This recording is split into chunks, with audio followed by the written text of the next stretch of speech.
Of any team Biff? Did anyone actually like Biff? Are we a Biff fan? He's looking down in shame. I'm going to hand this off to Eric Christopher for this fireside chat. Eric should be awesome and interesting. Appreciate you, Eric. And those are hot. I'll let you take it away. Awesome. Awesome. Well, excited, and thank you, Jordan, for, again, putting on an amazing event here, Grit Daily, at South by Southwest 2023. And it's my honor and privilege to have Joost de Vries here with us, who is the DeLorean Motor Company CEO. And it's interesting with what you're doing because, honestly, the organization is a world-famous brand, thanks to something that I think is a leader in the world of like product integration, right? In terms of how it helped grow the brand. And so being an innovator in that space, you're currently doing something innovative now with the upcoming release of the new product line. So first, would you tell us a little bit about your background and how you came into the DeLorean ecosystem? And then share with us, like, how did you guys decide to take this route to bring the DeLorean brand back to its present state? Okay, well, thank you very much for having me. A little bit about myself. I was born in Amsterdam in the Netherlands. I was blessed enough 14 years ago to be allowed to say I do. So that was really, really cool. 25 years AB Volvo, 8 different countries, business to business. So lived in Russia, Brazil, China, Japan, built factories in the Middle East. So automotive. Then Tesla grabbed me out of China at the end of 2011 when they were dying in Roadster and trying to start up a Model S. Built their plant in the Netherlands and set up their aftermarket globally. It was a lot of fun, crazy time. We weren't paid for months because there was no money. It was all good. And they survived, so that was good. And then I went to Karma Automotive, which was purchased out of the bankrupt Fisker by a Chinese group. And then a few years ago, I met Stephen Wynn, who owned the brand since 1995 and who was just absolutely in love with the DMC-12, the traditional 1980s car. Did a phenomenal job in protecting that brand. And I told him, you have gold. Why can't we do something with that? Because the barriers to entry in the EV world are going down. It's you can get parts, you can have relationships, but you can't buy brand. You have a brand. Why don't you do something? And a few years ago, we came together and he said, okay, well, show me your plan, show me your money, and then maybe we can do something. He gave you the Jerry Maguire question. So we had good discussions. And in November of 2021, we founded DeLorean Motors Reimagined, which was the first step. And then the SEC allowed us to actually use the name DeLorean Motor Company Incorporated in Delaware, which is the original name. And we got that approval last year. So you mean you got the SEC to do something good? For once, yes. So that was the background on how I started in the company. It's been amazing. I mean, 62% of the world population knows this brand. And the higher the education, the better people know it. So it's gold. You can't buy this. It takes 40 years to build. And so the only thing I have to do as a car guy is just put good product in it. Your second question was, how did we go to market? Frustration. I think that was the background. If you look at the car companies today, anything hot and you're on a wait list somewhere. So if you want a Ford Lightning, it's a year waiting. If you want to get the latest Lexus, you need to know somebody at the dealer. They charge you over sticker. They basically rip you off. Right. They penalize you for being a super fan. Thank you. And so we said, okay, so if we have a brand that a lot of people know, why can't we gamify that? And then we said, okay, well, why don't we start selling our product future as an NFT?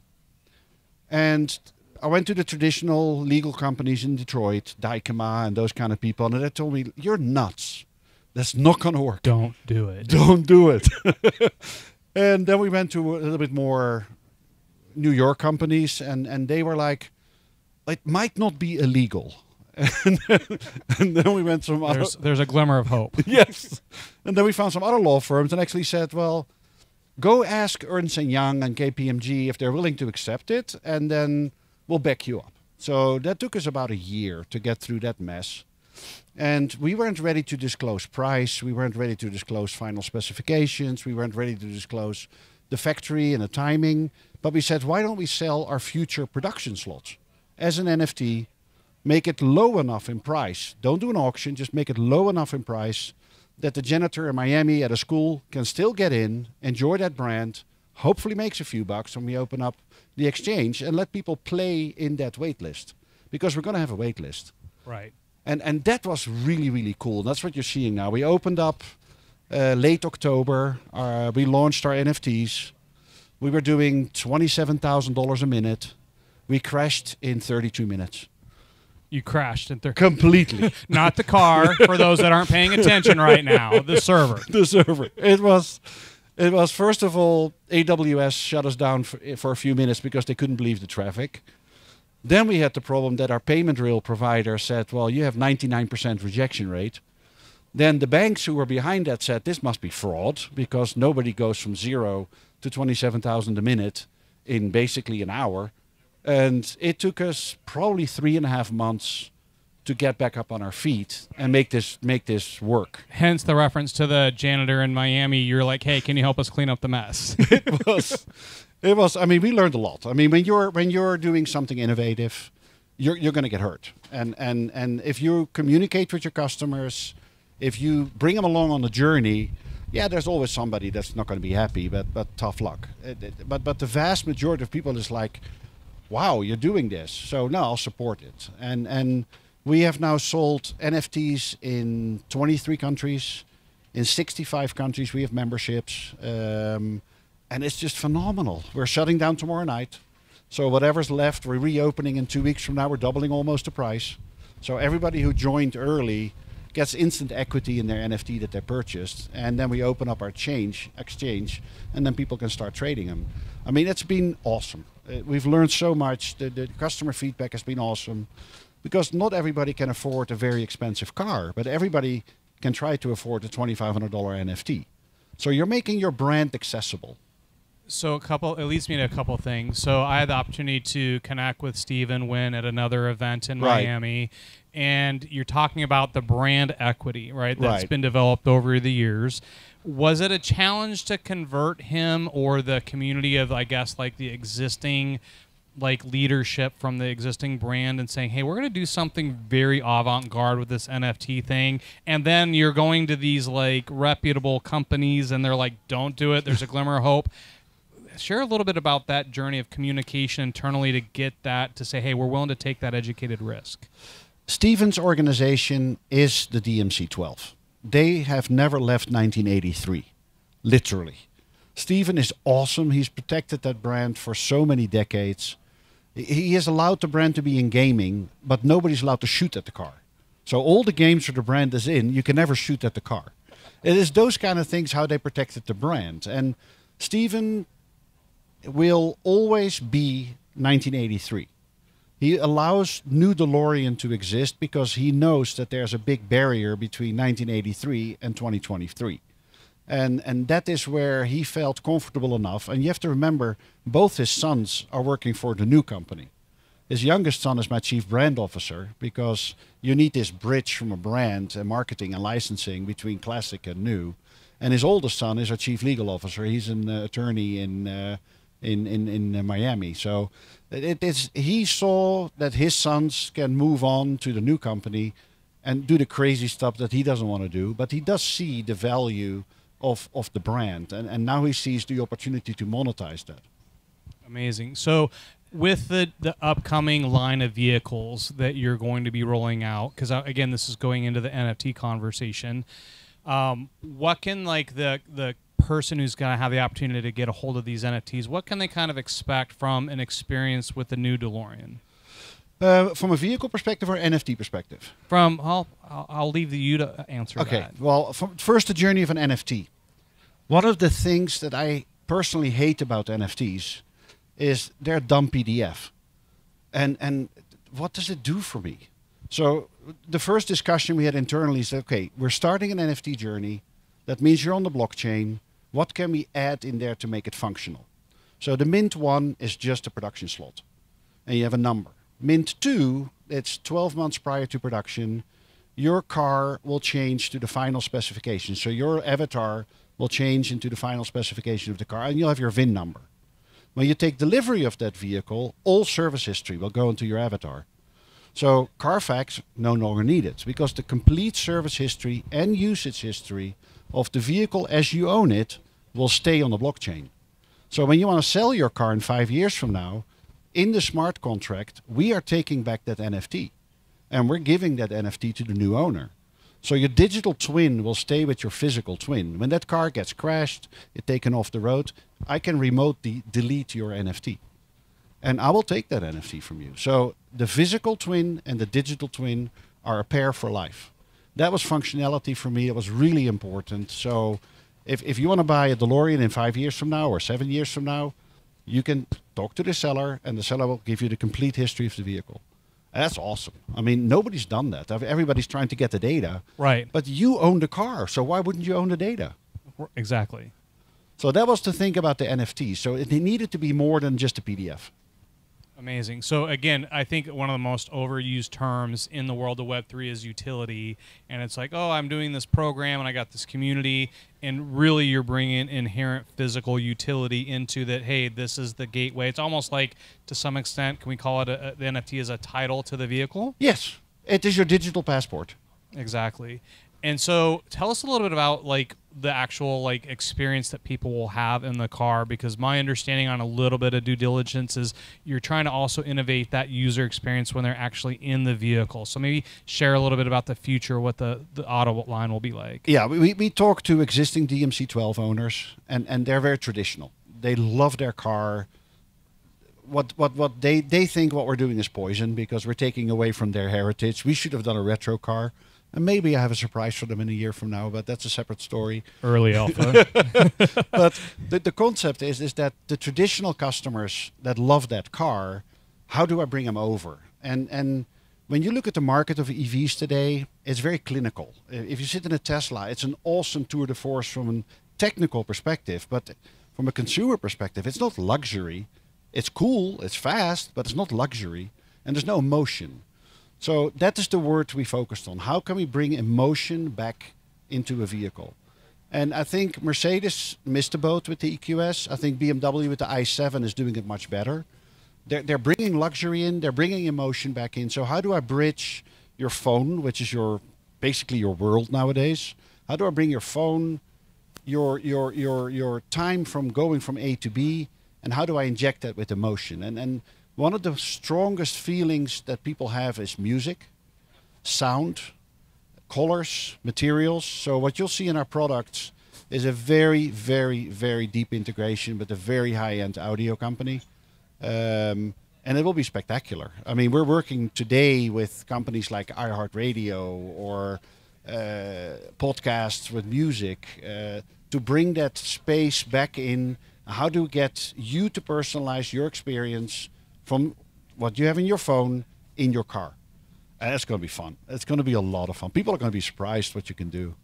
That's amazing. So as far as like helping to expand the brand, 62% of the world is aware of the DeLorean brand, and increasing that percentage, do you have plans to do more product integration opportunities? How are you going to help get the brand out into the world? Like, what's kind of the go-to marketer, like, because you're already at the market. Right. How do you expand that brand?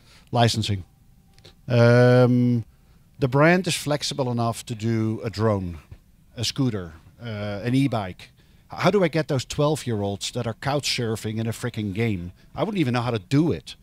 But there's this thing called e-games. There's all sorts of competitions digitally online around the world where people compete, Mario Kart or whatever, and the winner gets X.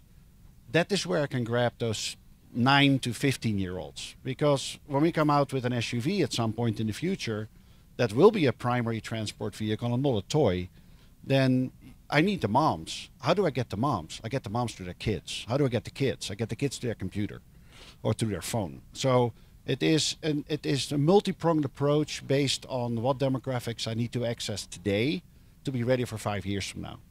And children on e-gaming, drones, scooters, e-bikes, hoverboards, you'll see us in 322 Simon malls with T-shirts soon. Do we make a lot of money on that? No. But if I see my brand in 322 malls in the US, that's awesome. I don't have to buy any advertisement for that. It's almost, I'll still make a few dollars on it, but I don't have to pay to get that kind of reach. I need that brand out there. So licensing, merchandising is what you'll see a lot in the next coming months. Do you foresee a time where maybe the vehicle will be in a feature film at some point in the future? Yeah, well, that is public now, but yeah, we are in Fast and Furious 10. They wrote a scene for the car. We don't know if it will end up in the final cut, but it's there. Red Notice, so Gal Gadot's driving the car, which is awesome. Atlas with Beyonce, and you'll see things. Will there be another Back to the Future movie? Don't know. That's an interesting comment. So let's say, for example, a future Back to the Future movie comes. Do you foresee where you think it's a good integration with the new DeLorean versus staying connected with the existing brand from years past? No, it has to go to the new one. That's one of the reasons why when we launched our Alpha 5, the new product, it's so far away from the classic DMC-12 that we actually had to build generational vehicles to tell the story. So we built a 1990 vehicle, we built a 2000 vehicle, we built a 2010 vehicle to explain how do we go from 1980 to 2022. And that was tough. So you're telling a story. Yes, we're telling a story, a 40-year story. So when we were at Pebble Beach last year, we had 6 cars there. Not just the Alpha 5, but also the cars from the past that nobody's ever known. And we showed a car from 2040, where we want to be in 20 years from now. So we actually brought 70 years of DeLorean history in one house. It was phenomenal. That's impressive. So I want to go back to the NFT, because I want to make sure that hopefully the people that are watching us and our audience here hopefully can get a sense of, people can go and right now, correct me if I'm wrong, can go to DeLorean.com/reserve and they can go register and get an NFT. And then they own a production slot, which gives them the privilege and the ability to go purchase the vehicle. Right? Ultimately, yes. That's the only way you can buy my vehicle. So, no DeLorean dealerships. I can't go to the local, Nope. right. So, this is my chance to be like, here we go. And then there's, I think, over 9,000 in production slots available for the vehicle. 4,000? Okay, so 4,000. So, what happens if I get, like, as an example, 3,000, and Jordan gets the number 10 production slot? Like, how do I move up in the, like, I'm calling it the NFL draft? Right. How do I, like, move up in the ability to get access to the vehicle? We're opening up an exchange, a marketplace. So a lot of people who bought the NFTs today is not going to be my car buyer. We know that. And we want that because we want people to be excited about the brand. So the people who are now number 1,000 and know that they can't afford a car, a year before production, I'm going to go to you and say, hey, you've number 1,000. It's your time. You need to spec your car. And this is your down payment on the car. And they're going to be like, not for me. So what they do is they put their number back into the exchange and they sell it to somebody who's interested to become number 1,000. But it's the same for a car owner. I mean, I can be all gaga over the car today. I have VIN number 2000, but I'm getting a twins for my wife, which is awesome. But that car's useless to me for 4 people or for 6 people. So maybe my life changed. I need an opportunity now to put my asset back into an exchange and just plain sell it. I can trade up, trade down, sell it, whatever. That's what the exchange is for. We will always be sold out. That's the good part. So it's almost in essence like being either an early investor or having purchased stock when it's like kind of first going public, and then the company and brand increases in value, and then later on there's a secondary market where I can say, hey, and liquidity, where another person can go say, hey, I want to buy that. Right. And have an appreciation of the asset. That's really, really what this is. It is the gamification and try to get people associate themselves with the brand and allow them to earn some money, hopefully. I think that's awesome. A lot of the people in traditional car world are like, oh, we don't want that. No, we want that. It's great. I mean, I'd love to sell an NFT to the janitor in Miami for a school system. He'll never buy my car. But after an investment of $2,500, if he's got a good number, If he got VIN number 88, I can guarantee you he's going to get a six-figure number out of his $2,500 investment. And that is what makes this exciting. That's amazing. So, in the meantime, like when will the actual production begin, and then what can people? How can they engage with the DeLorean experience between now and the actual launch, and ability to actually get in behind the wheel of a DeLorean? Well, after our wonderful launch, we have recovered from there. What the community will now start seeing is the collaborations that we do. They'll start seeing the licensing deals way earlier than anybody else. A good example is Mattel. You know those little Matchbox cars? They made 25,000 models of the DMC-12 and the Alpha 5 for $40. It sold out in 7 minutes. No marketing.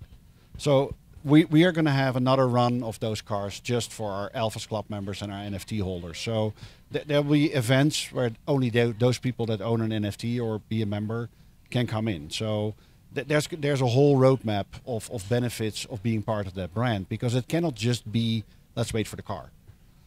Amazing. So if people are an NFT holder, then there will be additional benefits to having the rights to be able to purchase the car in the future, but they'll be able to engage with DeLorean experiences and any of the activations that you're doing. Yes. Is that correct? Yes. Awesome. So, and then when do you plan on, I guess, and I guess you maybe already are, but is there going to be like a grand unveiling here as far as like putting yourselves really out there in a public way, like at scale? The problem for me as an OEM, I'm talking cars now, supply chain is a mess. And one of our competitors, as a young startup, they took the money from the people, and then they said 2 years into it, oops, the price needs to go up. I really don't want to do that. And supply chain is a mess. It's really a problem. So I want to be much closer to actual startup production to launch the price. I think you can go balls out when you know price. Right now, it's all about production slots. And I'd like to push that boat out as far as I can until I know that the price I say is the price you're going to pay. I'm not there yet. Amazing. And so as we wrap up, is there anything else you want to share with our audience and our viewers before we wrap up, Joost? It's going to be an exciting journey. I mean, way beyond cars. That's the only thing I can say right now. DeLorean is going to be a household brand name again. Awesome. Well, I think it already is, because I think like the vast majority of the world already knows. So thank you for being here at the Grit Daily experience at the Grit Daily House here at South by Southwest. And Joost, I can't wait to get behind the wheel of a DeLorean and hang out at some of the brand events that you guys will be having. Cool. Well, thank you for having me. All right. Thank you very much.